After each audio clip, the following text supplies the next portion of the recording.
Hello, everyone. I am Hannah, and this is Allie, and we are from the Carle Bookshop. And we are very excited to be here today, starting off the new year, discussing our 2020 favorites. So, we all have a whole bunch of books, and we had a really hard time narrowing it down, but we're going to keep it short and we're going to keep it sweet, and you're going to love everything we've picked. So, Allie. Yes, absolutely. We only picked the good stuff. So, all right. We recently did at the Carle a Zoom where we talked about our favorite picture books of 2020. So, Hannah, you have some picture books, and then I have a little pile of middle grade YA and adult that I love. So, do you want to start with some picture books? Sure. Okay. So, my all around favorite of 2020 was The Old Truck by these two brothers, Jerome and Jarrett Pumphrey. And I didn't realize they were brothers. Yeah, it's really cute. So they also created all of their own stamps for this book. You can see it's some lovely stamp art. And it's a beautiful multi-generational story from the perspective of an old truck on a farm. And it goes through all of the seasons, and it has a couple really sweet little surprises, and does a really interesting job of breaking, I would say, gender stereotypes for careers and jobs. So I really appreciate that. And also, Allie just informed me that it's going to be a series, and they're going to be making what? The Old Boat? The Old Boat I saw, I think, is coming out spring 2021. And then, because I stalk his Instagram, I also saw that he was talking about the art. One of the Pumpheys, because I know they're brothers, was talking about that they didn't ever repeat any of the stamps throughout the book. Like digitally, they didn't do any cheats. Every single spread was made by hand from scratch. There aren't any repeating images or anything, which I just thought was amazing. And they are some beautiful spreads, and I think it's really interesting knowing now that it's going to be a series. I just opened up to this page, and in this girl's fantasy with her old truck, it was a hint. Well, hint of something to come. I'm really, really excited to see what they're going to do with that. So that was my overall 2020 favorite. My other favorites for the year were these three titles: 1,000 Glass Flowers, written and illustrated. Definitely. And this is Bedtime Bonnet by Nancy Red and Nika Myers. I love this one. It was so sweet, and I think it does a really good job for people who don't have textured hair, one, to understand sort of what work goes into it, and also shows how similar we all are, because everyone I know has some hair challenges or something that they need to do every single day so that they are happy with how they look. And I think these two ladies did a beautiful job of telling that story, as well as illustrating all of these different textured hairs. Yeah. Beautiful, beautiful book. And my last favorite was Looking for Smile by Ellen Tarlow and Lauren Stringer. And it hit.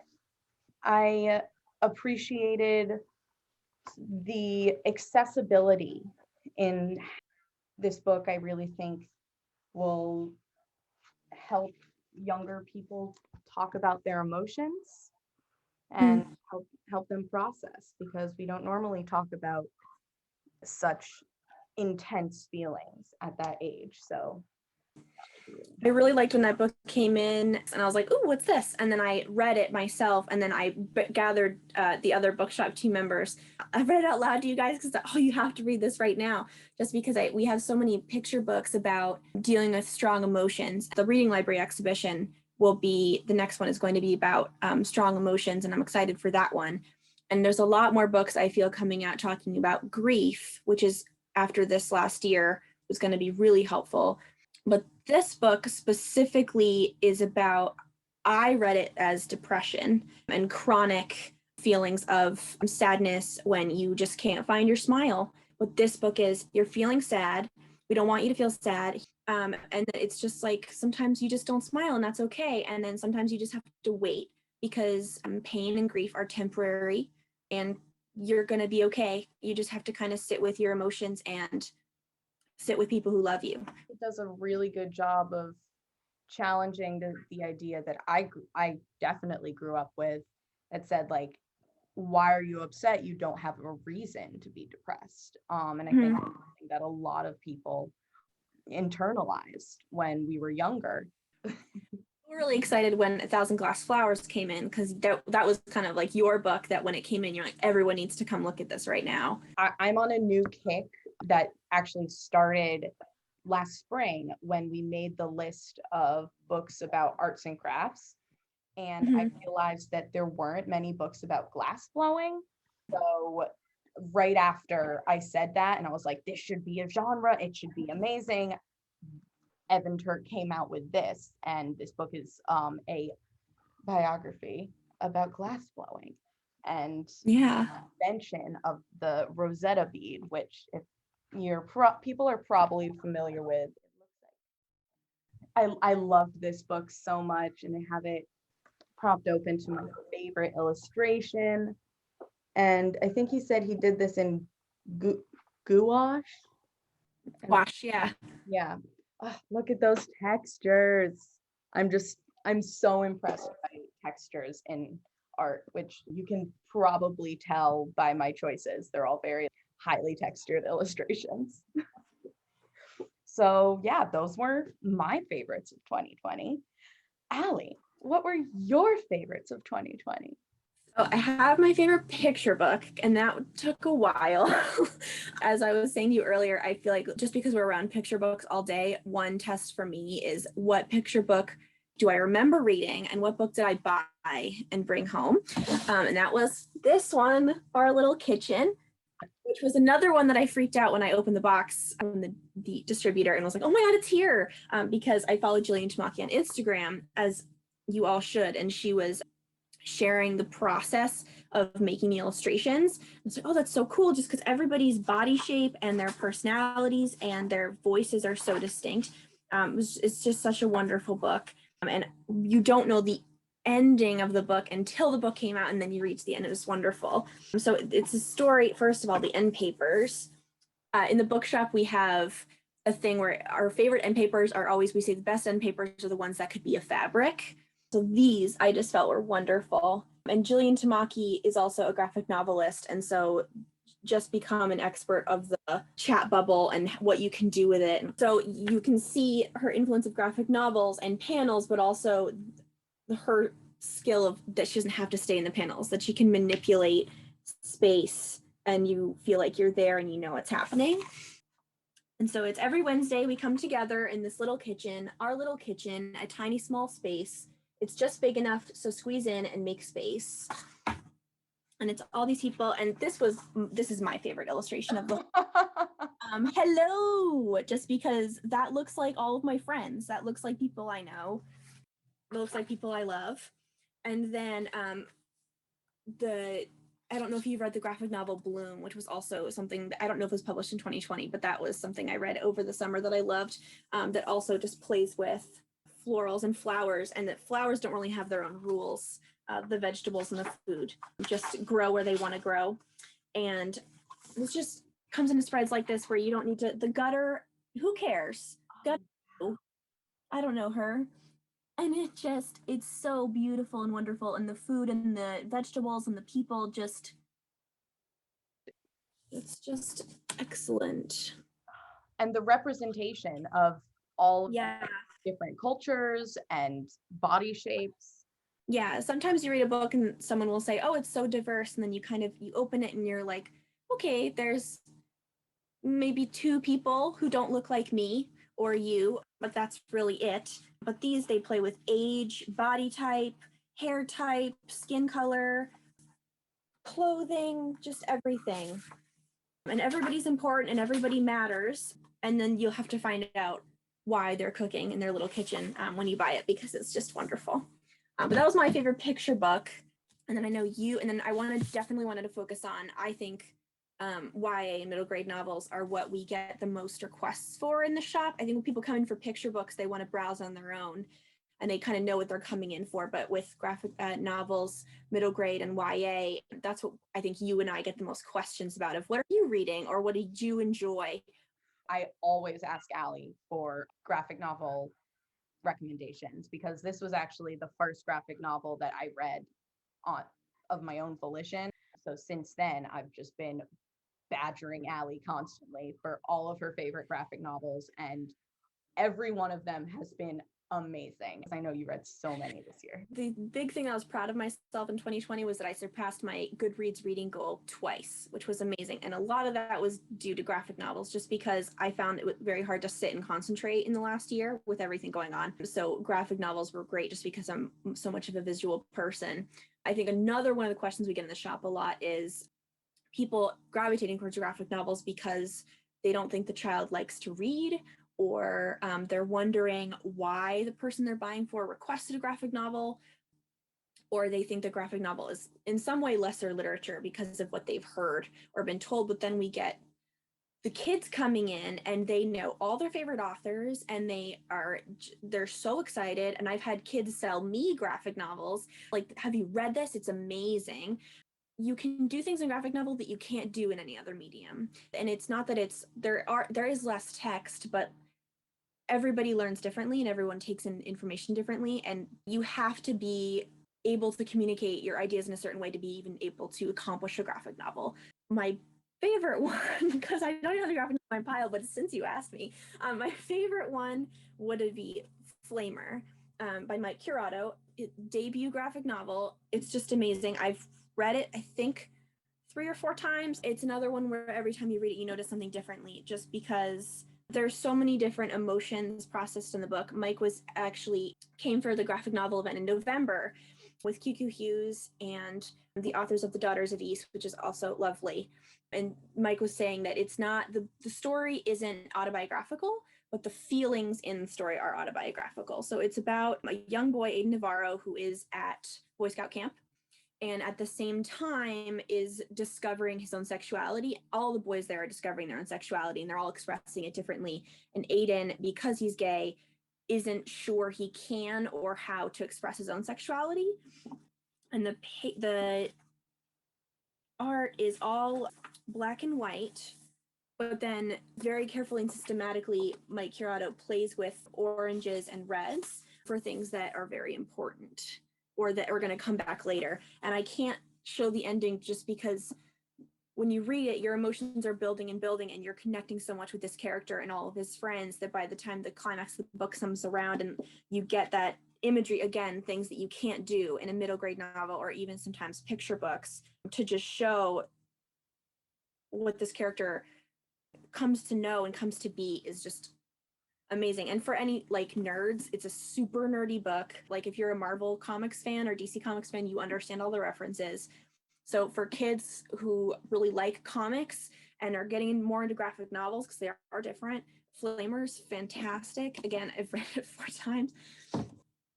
Yeah, also Seance Tea Party was awesome. I don't know if you read Seance Tea Party yet. The Magic Fish was wonderful. We could go on. Yeah, if you, our Picture Books We Love blog on the website has a lot of information. We did another one of these book talks that was just text, not video, about Snapdragon, which Hannah mentioned. And we can't even get into Snapdragon because there's so many things to love. By Kat Leyh. We love her. Yes, yes. If you like Lumberjanes, you will like Snapdragon. Absolutely. And if you like Flamer, you'll like Snapdragon. Yeah. Both of those are middle grade graphic novels. My middle grade novel that I really liked was, which I haven't finished, I'm like 70% through because I'm honestly trying to savor it and not gobble it up really fast, by Rebecca Stead. The List of Things That Will Not Change. I didn't know what to expect. I love Rebecca Stead, so I didn't even read the book jacket. And it's so much more than what I expected. I think you will really appreciate this book. It's about a girl, she's in 5th grade, I believe. And she's telling the story from some point in the future. And it kind of bounces around. Rebecca Stead plays with time. excellently. So she's going back to 5th grade. I assume she's in 6th grade looking back, but I'm not sure yet because I haven't finished. And she's telling all these things that have happened to her that have led her to where she is now. But she has anxiety. I have ADHD. And so as someone with ADHD, I kind of read coded ADHD here. That's what I'm really identifying with. But the really cool thing is that she's in therapy for the whole book. So she's processing her parents' divorce, which happens in the first couple pages. So I'm not spoiling anything for you. And her father is now getting married to his boyfriend. And so she's processing all these emotions for her that she's feeling and that she thinks other people are feeling. And her family is growing and she's not really sure what to do, what her role is. So it's just amazing. And it's full of coping skills that I have used myself. The things that her therapist have been talking to her about are things that I'm putting the book down. I'm like, oh, let me try that. I really like this book, especially reading it in 2020 and getting those ideas of how to deal with anxiety and how to talk to people and how to talk to yourself. Yeah. So I'm probably going to finish it today. I've just been like savoring it like a Smart. That's how I felt about Clap When You Land. I really had to savor that one, especially because it moved so quickly. Yeah, Clap When You Land by Elizabeth Acevedo also was something that I read and that it really stuck with me, and I've probably thought about every day since I read it. And read it, and then I did audiobook. So we had two very different experiences reading it. Yeah, I really what was interesting for me was how Elizabeth Acevedo played with, because the whole book is in poetry form. It is beautifully written, and I don't normally read books in poem form. So I was really intrigued with her placement with her line placement. So she would have the pages, everything aligned to the left, and then there would be one or two lines aligned to the right in just on the page, and then it would go like that. So it was really interesting how that changed the way that I would read it, because of course I would pause and I would say, okay, this is I physically have to move my head over here, but also it was a visual clue to the importance of that phrase or that line. Yeah. I feel like I got that as well, but through who was speaking. So it's narrated by Elizabeth Acevedo, and then another, because it's two perspectives. And so she does one perspective, and then a slam poet does the other perspective. So it's more of like the entire time these two voices are performing and they're putting all their emotions into it. And you can hear how strongly they feel about like their family and each other, especially because so much of the book, both of them are very conflicted in very different ways about what they're mutually going through. Yeah, highly recommend either way of reading it. I loved the audiobook, especially just like reading it in the car, but then you end up sitting in your car for a really long time because you don't want to stop reading. And then you had another middle grade, right? Yes, this one I think came out in 2019, but I read it in 2020, so I'm counting it as one of my favorites. Okay. I also have a soft spot for the Rick Riordan Presents imprint by Disney Hyperion. He's been doing a really great job of sharing with his audience mythologies from other cultures. So I've read a whole bunch of them. This was my absolute favorite. It's called Dragon Pearl by Yoon-ha Lee, and it is Korean mythology in space. I didn't know that because I've seen all of them and they're all so different, but I guess I just assumed, like growing up in the time of just Percy Jackson and that everything, that I just assumed it was all Greek mythology, but it's not. No, have so many, and of course all of these stories really encapsulate the hero's journey, which is a universal tale, and I think it's really beautiful that he's using his space to show that to everyone. I've also heard from visitors to the museum that Rick Riordan Presents and Rick Riordan's books are the first time that they've encountered a lot of identities on the LGBTQIA spectrum as well, which is just like awesome. Yeah, plus neurodivergent personalities, like a whole lot of people with ADHD or anxiety. And Mhm. I love the way that he presents it as like a hidden skill. Yeah, that's like your strength. That's not a weakness. Yeah. Yeah, and that anxiety has been a theme in a lot of the books we've read this year, and I think it will continue to be, especially the books that are being written right now. Like Lightfall that just came out, a graphic novel, is wonderful, and that focuses on anxiety. This book, okay, I think one of the unsung heroes that you and I talk all the time about, but we don't get to talk a lot about at the Carle, just because we focus more on picture books, is young adult. So I didn't read a ton of young adult this year, just because again, my ability to sit and concentrate was very limited. So I did some audiobooks, but one of the first ones I picked up this year was this one, the Black Kids. It is one of like my 5-star books of the year, and one of the books that I actually remember reading. It was amazing. I thought about it a lot afterwards. It's set in Los Angeles in 1992, right before Rodney King was attacked by police in Los Angeles. And so right after this happened, there was a mass protest in Los Angeles against the police. They were not being held accountable for their crimes. So it's this, she's in high school. She's a Black girl in high school. Her name is Ashley, and she lives in an affluent white neighborhood. All of her friends are affluent white children, and she goes to high school that is a predominantly white school. And she's never really thought of herself as one of the Black kids, which are the Black kids in her school that only hang out with each other. They're very separated, and she's very popular. She loves her friends. They've been friends for years, and they're completely committed to each other. But as these things happen, and her sister, who's older, is getting involved in these protests, and her parents are not excited about that for many reasons, and her distant family, her cousins, are being affected as well. She's starting to realize that she is one of the Black kids, because she is affected by racism, and the racism that she had been experiencing from the people closest to her this entire time, that she'd been excusing because she loves them and they love her, starts to become something that she can't excuse anymore. But she doesn't really have any of the tools to know how to talk about that or how to deal with it herself. One of my favorite books in high school was Weetzie Bat by Francesca Lia Block. I don't know if you've ever read Francesca Lia Block.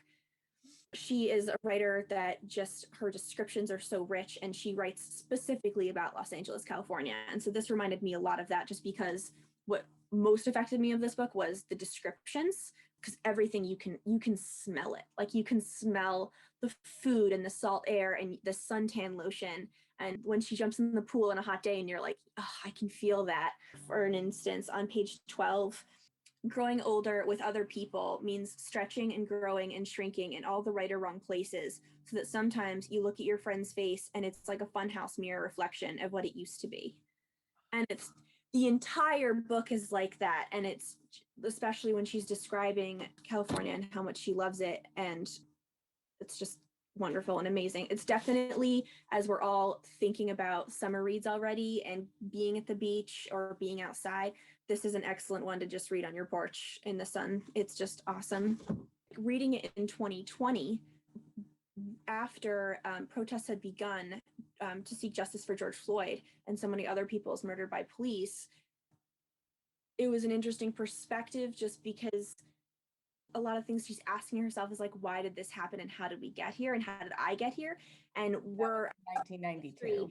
Yeah, and we've been avoiding this conversation, and like, we know how we got here. We do, and we've just haven't solved these problems that have been happening for hundreds of years.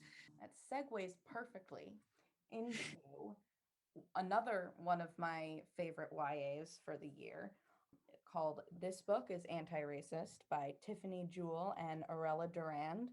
This book is for everybody.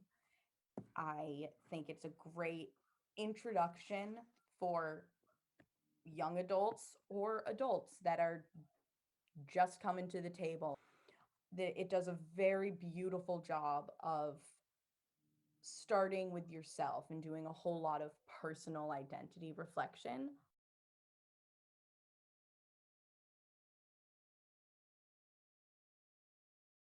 and where my identities intersect. Mhm. And the next step that it takes you on is it presents all of these scenarios and it says, how would you feel about this if you were in this position? Okay, now people are in this position. How do you think they feel about it? So it's combined with beautifully, thoughtfully done and very zen illustrations. It's beautiful to look at. So while you're doing your learning, you're also making your eyes happy. I feel like you and I have talked about different books we've seen and read about anti-racism work in the last year, and that the ones that we didn't like were ones that either pointed out the problem and didn't provide a solution, or pointed out the problem and then tried to comfort the white reader. And we've sold it middle grade YA, and adults I think are really having a lot of fun with it, especially teachers who are looking for guides to how to bring anti-racist work into the classroom, because so much of the book is in the form of a question. I liked what you said about how a lot of these anti-racism books take the step of just comforting the white reader. Mm-hmm. Because this book, what I really like about it is it comforts whoever is reading it. And it does so again with these illustrations where it'll have just like these pages that just say, so this one says, my history begins with me. And these just come every so often throughout the book, especially after a prompt that has been especially difficult. And so no matter who you are, where you're coming from with your identities, you still get the validation of like, this is okay, I am okay. One book that I like, this book is Antiracist, that's really great for everybody. I'm sure you've all seen on Instagram, these are really popular, the Pocket Change Collective series. And they're tiny little cute books full of great information. And this one is Beyond the Gender Binary by ALOK, who's a amazing non-binary poet, uses they, them pronouns. And I've read their poetry before. I have one of their poetry books. And so when this came out and I saw it on Instagram, I said, oh, we need to get a copy. We do have quite a few books about queer identities and about gender neutral pronouns and starting conversations with families about the queer spectrum. And this, I love ALOK's skill at taking huge emotions and experiences and then just making it very easy and simple to understand. ALOK described this on Instagram as a guide to the things that you can say and how to start conversations and how to keep conversations going. Whoever you are, queer or not, cis or not, straight or not, because ALOK is a poet, they have the ability to take all these issues and make it very simple and easy to understand, but then also describe their experience and the experiences of trans and non-binary and gender non-conforming people in a way that everyone can understand, in a way that people who are gender non-conforming can understand and relate to and say, oh my God, I feel that and this is why. So this is the kind of things that you can expect from this book, which you read and then you have to close the book again and sit with that and just in awe of how ALOK unpacks all this and gives it to you and the way you can understand. Another quote that's excellent, that you understand this book isn't just for queer or gender nonconforming people. This really is for everybody because it unpacks the gender binary and the violence that it does to everybody. At its heart, discrimination against gender nonconforming people happens because of a system that rewards conformity and not creativity. Rather than celebrating people who express themselves on their own terms, we repress them. This repression is something we first did to ourselves. We know how to do it so well to other people because we were the first testing grounds. Just, yeah, amazing. And just wonderful. And it's broken up in chapters. It talks about the gender binary, and then it goes into more of these conversation starters and conversation pieces. So it's the question and then an answer, or the language that you can use, language you should use, and things that you can say to express your own feelings or feelings of the people you love who are oppressed or hurt by the gender binary every single day. I think the reason why we sold the other books that we carry about gender neutral pronouns and about queer and trans identities is because people are looking to, how do I have this conversation with people, whether they themselves are queer or not, with my family. If this conversation goes well, or if the conversation goes badly, how do I move on after that? A lot of books came out this year that were really good for bringing people to the table. Mm-hmm. And I think that, especially when it comes to this concept of anti-racism reading, I think it's so important to know that coming to the table is not the same as doing the work. All of these books, even the ones for children, do a pretty good job of making that apparent. Yeah. And also they're beautiful books. And I love the wealth of creative expression that now being sort of mainstreamed. And I'm so excited for it. Yeah, and a lot of these, I think all of them actually, or most of them that we've mentioned, are own voices texts. So you're getting text and illustration and the beautiful imagery from people who know what they're talking about. Okay, so we're going to be doing more of these videos, which I'm very excited about because we were doing book talks on our blog, but I always think video is more engaging than text, especially now. And again, my attention span is so short. I'm watching videos all the time. The Carle is currently closed because of the pandemic, but the bookshop team is still in the shop and we're doing curbside pickups. So you can find these books and more in the shop, and you can call us with questions or recommendations or email us as well. Thank you all for watching, and we look forward to hearing from you. I'll see you later, Allie. Bye, Hannah.